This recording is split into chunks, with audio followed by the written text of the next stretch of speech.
Hey everybody, I'm Brandy C. Welcome to Design Tip Tuesdays. Today's tip is number 3, read design books. I've found recently that a lot of designers, when it comes to the research inspiration phase of their design process, like to only look on the internet.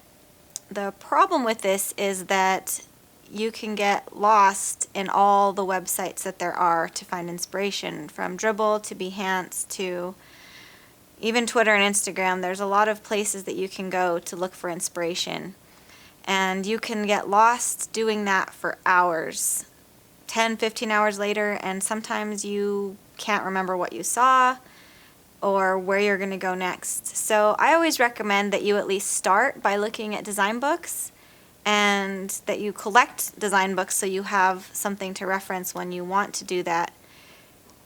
The cool thing about reading design books for your design inspiration is that there's a definitive beginning and end to your research. Whether you look at one design book or 7 design books, you have a start and an end, and you can set a time limit for your research, and you can mark pages and go back to things and sketch based on the things that brought inspiration to your mind, as opposed to just filling your mind with a bunch of images that you may never remember what you saw.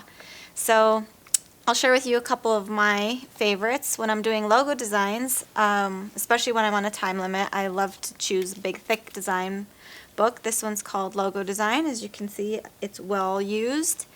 I really love this one because it has a good variety of logo inspiration, from restaurants to media to bands and lots of other things in between. There's just probably thousands in here, and I always find something that inspires me and that I can go back to later. Another one that I use just for creative inspiration in general is called Fingerprint. I love this one because it shows how you can combine a more tactile design experience with a digital one.